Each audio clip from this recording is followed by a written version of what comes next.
And now, 3 rounds of fade the noise, bold takes, sharp bets, and guaranteed heat. Introducing first, the hosts, Joe and Eric. Hello, everybody. Welcome back. This is episode 39 of Fade the Noise. We decided to take a week off, spend some time with friends and family, and it was due. Honestly, after the Super Bowl, the entire NFL season, everything. I think a break was in order, so we are back now, ready to talk MMA and basketball. Soon enough, it's going to be MLB as well. And we've got Joe and Angel with us today, both of them ready to throw down, help you make some money. And I can't wait to hear what they have to say, because we're going to talk about some incredibly interesting stuff UFC-wise, and I am curious. So we'll go on into that first. I saw this week Conor McGregor said that he had a contract signed for his next fight and then deleted his tweet. And, well, go ahead and address that first. Yeah, McGregor seems to be coming back. I know a lot of people don't believe he will. There's people that don't think he's coming back until they actually see him walk into that octagon. But I think, barring an injury, he should. Last time he was going to make his way, I think what did he do? He broke his toe and pulled out like 3 weeks before the fight. But he was clearly training. He was going to make that fight. It didn't happen. So now he's trying to run it back, trying to make a comeback. And if they give him someone that's, don't give him a top 10 fighter. You can give him someone maybe ranked in the top 15, but top 10 fighter on his way back, I'm not sure if I want that. I like someone in the top maybe 15 a little more. It just needs to be, like his last couple fights were Poirier, that dude's a dog, and then Khabib, one of the greatest to ever do it. So just give him someone. Maybe run that Chandler fight back. Chandler. Nah. Even if they were to sign a Nate Diaz, I don't know what the UFC is doing. It seems like they say they make the best fights. Right. And they say that they want to make these top level fights, but then they give Diego Lopez a shot against Volkanovski instead of Mosar Evloev or Lerone Murphy. And those two guys deserve the title shot over Lopez, who had just lost to Volk. And then you see what happens. They don't make barely what? He barely lost to Volk? The first time. What about the second time? Ooh. It was even. I said first. Even Biden. That's my point. You shouldn't have made that second fight. It went the opposite. Instead of him winning over Volk, he lost in a more dominant fashion. So I don't know. I think that the UFC, they're not always consistent in what they do. This should be a fun fight for the White House. They don't all have to be championship high level fights. A couple should be spectacles. You need Americans on the card. So I truly think they dropped the ball with that, with Gina Carano and Ronda Rousey fighting. That should have been on the White House. And, that should have opened up the White House card, honestly. Imagine Ronda Rousey opening up the White House card against Carano. Like, that's epic. But yeah, my point is, this whole rant, my point is they need to just bring in McGregor to fight Nate Diaz. They need to sign Nate Diaz again, maybe for one fight, and give us that trilogy, that rubber match, because they're 1-1 and we need to see it. So I think McGregor will come back, but for the right opponent. He said the contract was signed, but I don't know if I believe that either. So I just need to see him back for the right opponent. Yeah. Okay. All right. Contract aside, though, you think his desire is to fight on the White House card, not just talking out of his ass? Like, he will do it. I was sitting by McGregor, and you were too. We were both sitting next to McGregor 100 feet away for 3 hours. This dude walked in, and I thought it was the president with how much security he had. It literally looked like that. So he didn't sit down once. He's a wired up guy. He is not a character. He wants to fight. I know he has that in him. I do think he's going to make a comeback. I do. It's just the circumstances do have to be right. He doesn't want to go out again on a loss. So everything has to be right. Don't give him to Poirier. Although that'd be fine. That'd be in his prime. That'd be nice. But yeah, just right now, you can't give him to Poirier, even a Gaethje. These people are too high level that have been in the game too long. Just give him a Diaz, someone that has been out like him. Yeah, I saw Covington too as a possibility. Shit, Covington sucks now. He doesn't even fight that often. So that would be actually decent, but yeah. Cool. And the other things were, well, we'll wait and see what happens after Gable Stevenson fights, I think this weekend or next, before we address that one, because there were some rumors surrounding his ideal UFC debut. But I also saw John Jones come out and talk about having severe arthritis in his hip. Ooh. And some people said, oh, he's essentially setting it up so if he comes back, he has an excuse. But I liked Alex Pereira's take. He was like, every professional athlete has those chronic injuries. They're always going to be hurting. Something will be wrong. They're like, I don't care. He's like, I don't care who I fight. I just want to fight. And it doesn't matter if it's heavyweight, light heavyweight, whatever. He's like, I'm not making middleweight again. I thought that was a really good answer on his part. And I expect to see him on that card. I agree. Cool. So let's take a look at the fight for tomorrow, which for a lot of people has been a long time coming, fluffy wise anyway. We've got Sean Strickland versus Anthony Hernandez. So Strickland was suspended for, correct me if I'm wrong, a year for jumping into a cage that had nothing to do with him, where he was coaching and throwing punches. He wasn't the only one, but it's typical Sean Strickland type behavior. And then we've got Fluffy coming back, and he is favored pretty heavily. So right now, odds are Strickland plus 225 and Fluffy minus 278 money line. And the total is set at 4.5 rounds with the over at minus 166. So I think this is personally, as not as much of an expert as Joe or Angel, I like the fight. Honestly, I think it's a really good litmus test for Anthony Hernandez to go through before they start doling out title shots and really, really big matchups. And I'm kind of surprised this is on a fight night card, to be honest. So, Joe, what are your thoughts? Yeah, it's a good top heavy fight night card. Sometimes they do have some good UFC events like this, but it's not at the Apex as well. They're traveling to Houston. Usually when they travel, they try to make it a little bit better than the ones at the Apex. So I would say it's kind of that mid-level card with high-level talent at the top. Fluffy Hernandez, man, everybody loves watching him fight. The pace he puts on, the pressure he puts on. Versus Sean Strickland, he puts pressure as well. He walks forward a lot, but that doesn't do well when you go against a guy like Hernandez that wants to get the takedown. That actually leans into his game. This is going to be an amazing matchup, I think. I don't know how the fight will actually play out, how exciting it will be. Sean Strickland talks a big game, and then he doesn't really finish you when it comes time. He was doing it before, but just this, yeah, exactly. These championship fights, these high-level competitions, like he hasn't been getting the finishes. We'll see how it goes. Strickland's trying to reassert himself into title relevance. Hernandez is trying to turn an elite win streak into a true title lane here. Strickland, it's just like former champ gatekeeper and Strickland versus the surging contender dynamic, which you always got to love. In every way does this fight have a good matchup, whether it's the story behind the fight or the actual fight itself and the skills the fighter bring. Kind of polar opposites. So that's what we all got into UFC for, is to see what the opposite styles do, and this is a telltale matchup of that story. So very excited to see it. Strickland's takedown defense is very well. He can stop the takedown on repeated defenses, and Hernandez, his whole game is relentless. He reshoots, he clinches to match pressure. His takedown average is, I think, 6 out of every 15 attempts. So that's, not bad at all. It's not about stopping one takedown for Strickland. It's about stopping takedowns 8 through 18 when their arms are cooked. This is a 5-round fight, and Hernandez has the cardio to keep going and keep going. And Hernandez's best minutes are when he pins and climbs. The fence pressure, the clinch to the mat return, then top control to the submission and ground and pound threats. That's what he needs to do to Strickland. And we've never really seen Strickland in that position. So it's very hard to bet against Strickland here. Usually in these type of fights, he just goes to a boring decision and he gets the L. So I haven't really seen him dominated in that way, but that is the way Hernandez has to come at him.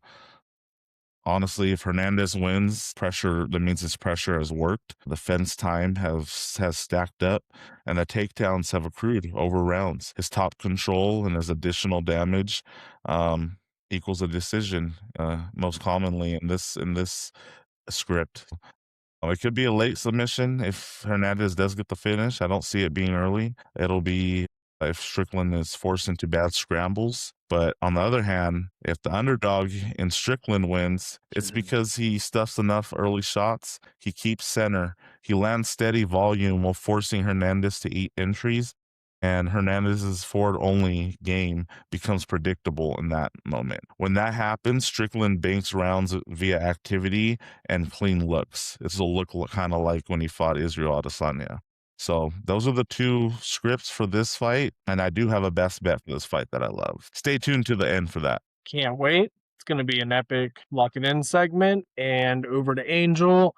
What are your thoughts on this matchup? Yeah, very excited for this fight. We got Sean Tarzan Strickland versus Anthony Fluffy Hernandez. We got a classic striker versus pressure grappler matchup. Strickland, he's bringing the volume boxing and defense against one of the division's highest paced wrestlers and submission threats. This is a pretty even matchup physical wise. Strickland does have the advantage with a 1 inch reach and 1 inch in height. But other than that, they're pretty much the same. What's not the same is their fighting styles. Like Joe mentioned, they are opposites. Sean Strickland is he is 4-4 in his last 8 fights, which is far from elite, but he's facing some of the best, so that's arguable. But his last fight against Dricus du Plessis, it did not look the best. Some would say it kind of looked like a regression. Sean Strickland is turning 35 next week, and He's had 36 professional fights. The mileage may be catching up. We will see what happens this week. I think Sean Strickland has a lot on his plate with Anthony Fluffy Hernandez, who is riding a 8-fight win streak and has looked mighty unstoppable over the last 5 years. And he's pretty lucky to have made it this far after stumbling out of the gate, because not only did he flunk his drug test back on the Dana White Contender Series, but he dropped 2 of his first 3 fights inside the octagon, getting finished in both losses. But since then, I'm not sure what's happened, but he's among one of the best middleweights in the world. And I think if he beats Sean Strickland, he can probably look at a title fight with his next fight. And he's done a lot to show, and I don't know why he wouldn't be deserving of that. But Hernandez, he's not a striker with the power or precision to keep Strickland standing and maybe a distance, but this all boils down to whether or not Fluffy can drown Strickland in the later rounds. And I think that's where it comes down to. A couple of notes I got from the press conferences. Fluffy Hernandez, he doesn't care who he fights. He says he's here to get paid for being violent. And thanks to Texas, he's been more on edge and snappy without the THC, because Texas law, rules, and regulations has marijuana listed as a performance enhancement substance. But you know that after the fight, he's going to toke up fat, as he stated in the press conference. So he also said that he can go 45 minutes hard, and he's not worried about 5 rounds. I think Kamzat maybe going up to 205, so that might leave an opening for the belt just for him. But if it doesn't, I'm ready for that Kamzat Fluffy fight. So you know who I got in this fight. Damn. Okay, I see you. He's got them token lungs. He's ready, bro. He's been on edge, One can only meditate so much without it, but he's he's gonna have to ready. leave. He's gonna use it to put his aggression out on Strickland. We gonna see it. I'm ready. That's crazy. I don't know how he does what he does, but I know everyone's a fan. Oh yeah, my last note was that he reminds me of young Cain Velasquez. So yeah, just something like that. Okay. He is. His style's pretty similar. Right. Just not as powerful of a wrestler, more of a grappler. Got that cardio for sure, but yeah, could use some work. Cool. Great point about Strickland. I don't know if it's his mileage or honestly it could be karma for being a lifelong asshole, but yeah, I agree. There's an X factor there. But we're gonna wrap up UFC with that. If anyone's interested in the other fights on the card, look forward to seeing you in the Discord. Join VIP. There's plenty of promotions and trials, and there's also just a free chat. Great community. Would love to see you. We're going to jump over to NBA now. So we're going to talk about 2 of the games coming up. First off, it's going to be Lakers versus Clippers. Lakers are minus 310. The Clippers are plus 250.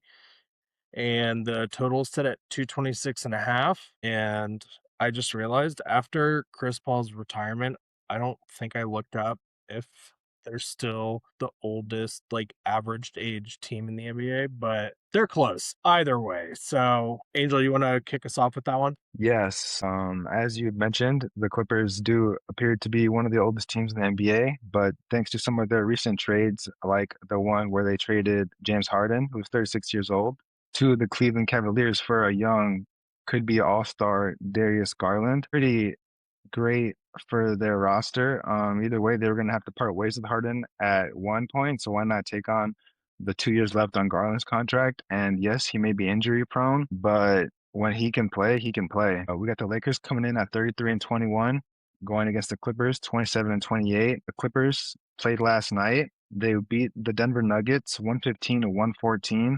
A lot of that was helped due to Benedict Mathurin, who they also traded for. And that trade happened to be Benedict Mathurin, Isaiah Jackson, 2 first-round picks, and 1 second-round pick, all for Zubac and Kobe Brown. Pretty crazy.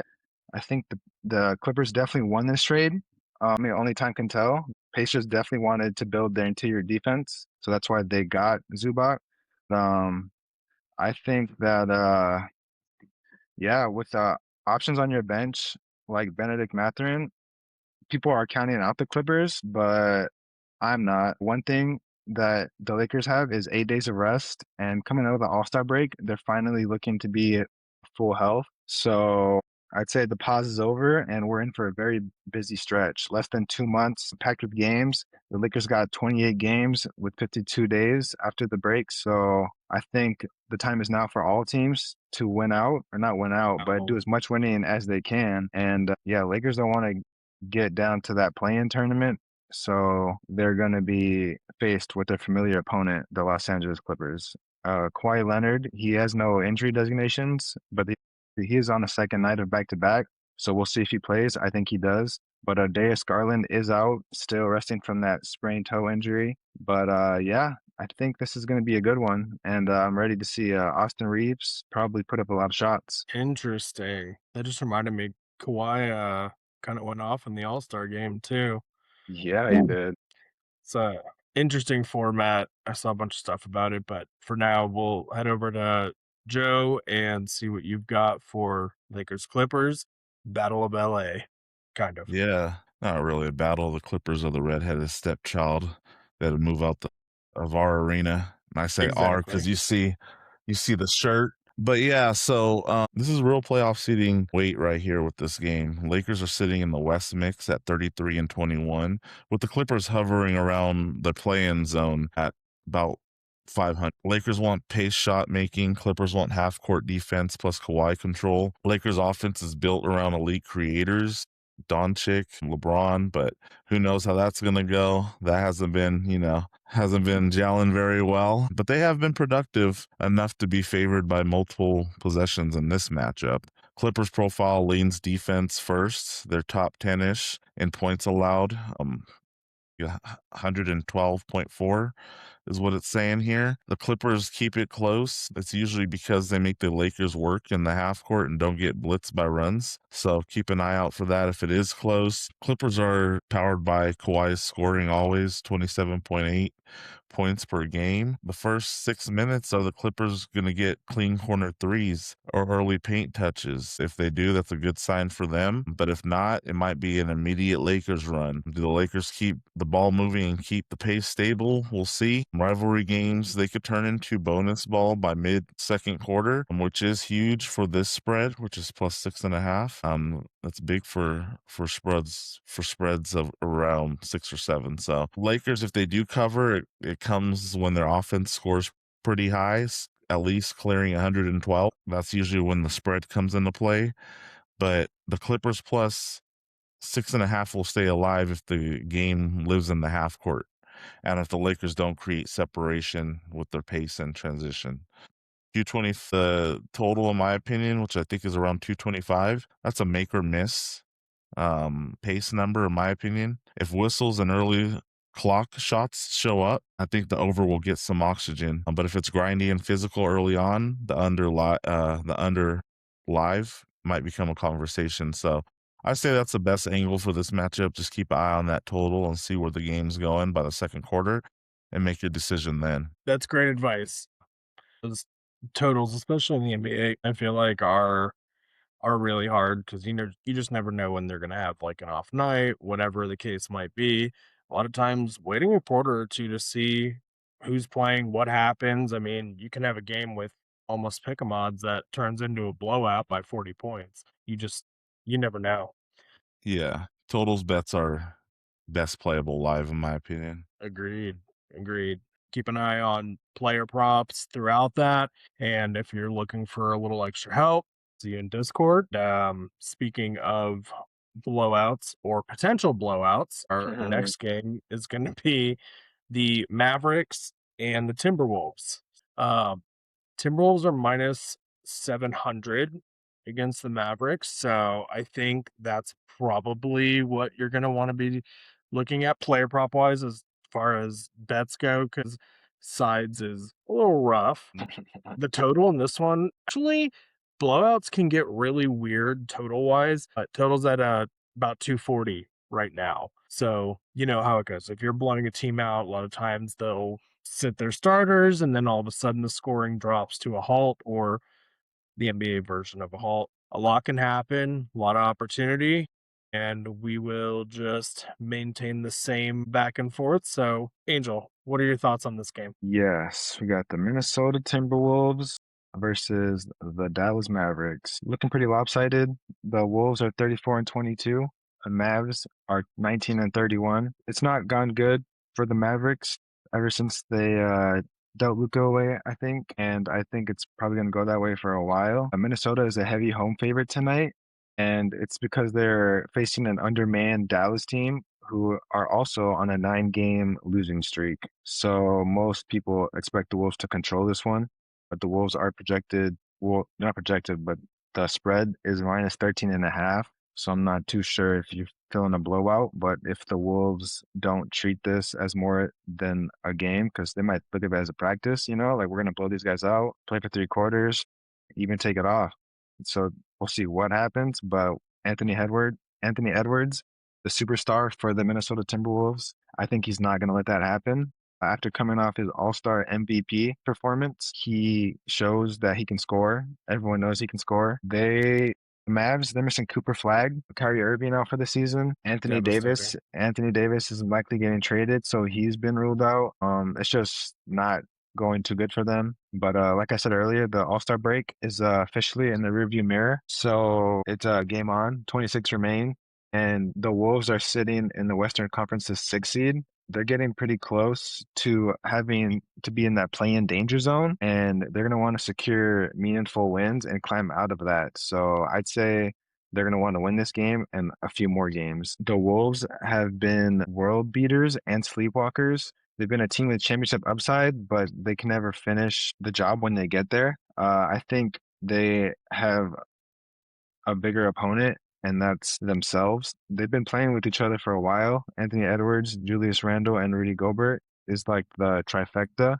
But recently, they've made a trade for my boy from the Bulls, Ayo Dosunmu. He's quite the shooter, and I think he's done pretty great since being traded. He was traded for 4 second-round picks, Rob Dillingham, Leonard Miller. So the Wolves, they went all in on this trade. They see a lot in this guy and Julian Phillips, and I can see why. But he's proven that he brings a scoring punch, he brings defensive energy and transition play that not only helps Minnesota, but it improves their inconsistency issues in that department. But he averages about 15, 16 points off the bench, and I think he's only going to do better. Has career high marks from Chicago that's carried over with catch and shoot threes with 45.1%, 8th in the NBA. So you can look for him to be part of my best bet section. But yeah, I don't think they're going to need a lot if they all come together in the first 3 quarters and play like they can. But I'm interested to see if the Mavs get blown out by 14 or less. I paused to think about that for a second. Honestly, I don't see how it could be a close game. You're missing 3 of your best players, and It happens. Like, NBA is crazy, okay? It happens. Let's get Joe's take. Joe, what are your thoughts on this game? Yeah, Angel covered it pretty well. I'll make it pretty short and sweet. We all know it's a mismatch. Minnesota's sitting strong in the West at 34-22. Dallas struggling, including a long losing streak recently and thin availability. Also, Minnesota just has the historical recent meetings matchup. Won 4 out of the last 5. It's just not a good matchup for Mavericks, even when they are healthy. We have Kyrie Irving to miss the rest of the season, and they're just thin on that side. Can they still have some 3-point shot creation with Irving out? Probably not. Both teams' paces do sit at a high rate. Top 10 for Minnesota, top 5 for Dallas. That's a lot of possessions when you add them up between both of them at over 100 each, just over 100 each. The odds makers aren't guessing with this high total, and both teams are live in high possession. I mean, both teams live in high possession environments. Minnesota at home can turn stops into quick points. So just got to really like the spread right here. You would think at first thought that T-Wolves, they should cover this easily. I think it's around minus 13.5, but the back door is a real threat here. If Minnesota leads by 18-22 entering the fourth quarter, then you'll see some bench minutes and a classic backdoor window opening up. If Dallas can keep it within 10 at half, then the spread becomes a real sweat, even if Minnesota is clearly better. So that's a hard one to bet as well. On the spread, it is priced to Dallas's injuries and Minnesota's ability to create margin, but you always got to focus on that backdoor risk. You might want to take a halftime spread on this one, first half, because that second half's risk is live. And this, the pace supports the total, but blowouts can create weird totals and outcomes. So, you think you're tracking for the over and then a blowout happens and that other team just gives up, stops playing, and you slightly hit under. So this game is definitely a weird one to bet, hard one to bet, just another one to bet live. Keep an eye out on what's going on and maybe bet, if you are going to bet this game, do a first half bet on the spread, Minnesota. Excellent take and advice in general. I've noticed over past seasons with NBA, All-Star break, I think with MLB too, but it's almost like 2 different seasons that are squished together. All-Star break changes so much, even without the trade deadline being in proximity.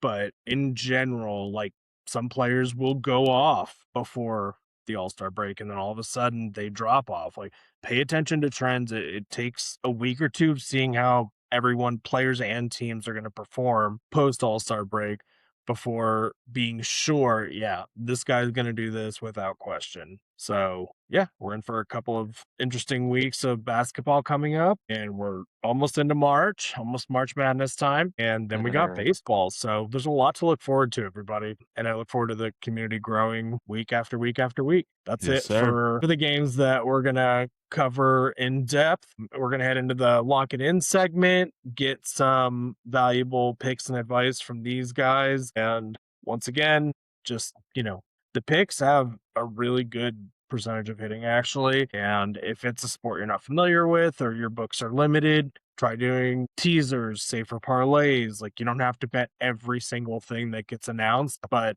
these guys always know what they're talking about. So I encourage you to follow suit and spend a few bucks on it. And with that, we're going to go back to Joe. Joe, we're going to get your lock it in segment. What are your best bets for the upcoming couple days? Yeah, so for Lock It In this weekend, I have 2 best bets. Best bet number 1 will be NBA.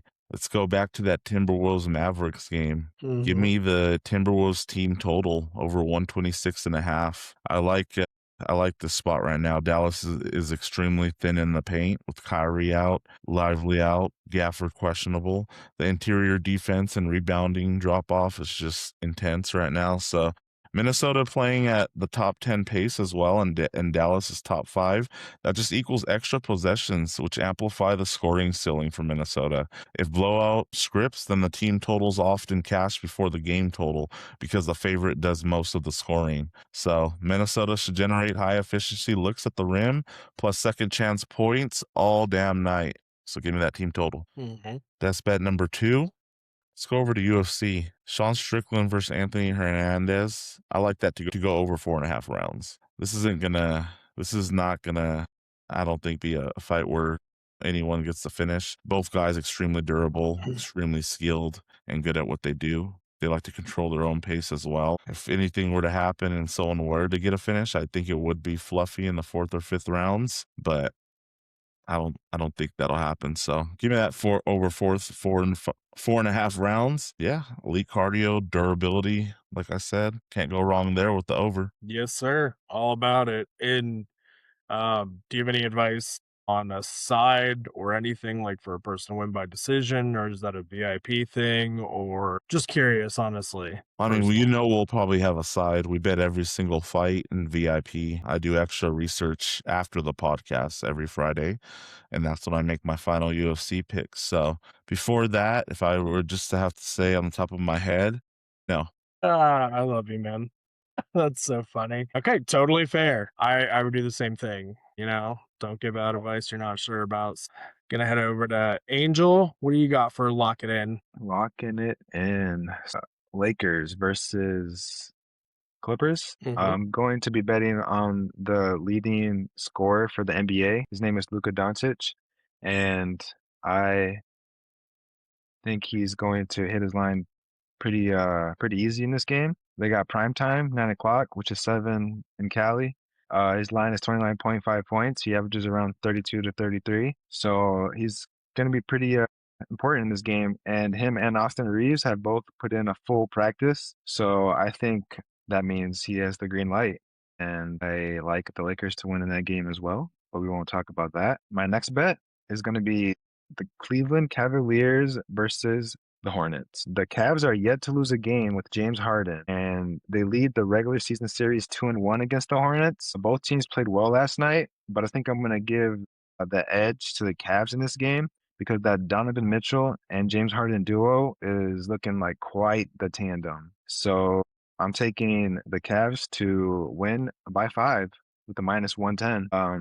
And my third final bet, we're popping over to US. Sean Strickland versus Fluffy. Hernandez, man, 8-5 win streak. His last win coming by 4th round submission. I think he maybe gets another 4th round or 5th round submission. I'm not too sure. I don't think it's going to be early, but I was looking at the decision and it's like I think minus 135 or something. But I'm thinking I'm liking this plus 225 submission for Fluffy. I read into Sean Strickland's comments, and one of them says, I mean, you can't take their words. It could just be a lie. It could be a bluff. Who knows? But he did say, "I do not care if he takes me down. I am ready to wrestle, and if he has that approach, Fluffy will out wrestle him, and he will catch him." Just my thought. So Fluffy, buy sub, run it. Okay. Yeah. I absolutely love that. I'm really excited for fights on Saturday, see how basketball plays out and the season develops. These are not my things, so I don't have actual picks. I will just say, based on odds, if you're trying to water down the total on the UFC fight, maybe look at the Cavs spread. Maybe look at Luca. Just there are always options out there. You can always make money with a combo of the picks on this show. So keep it in mind. Otherwise, that's it. That's it, everybody. It's a nice welcome back show after a slight break. And I hope everybody has a great weekend, cashes all your slips, and hope to see you in the Discord. Let's cash. Go Lakers. All right. Have a good weekend, guys. See you next week.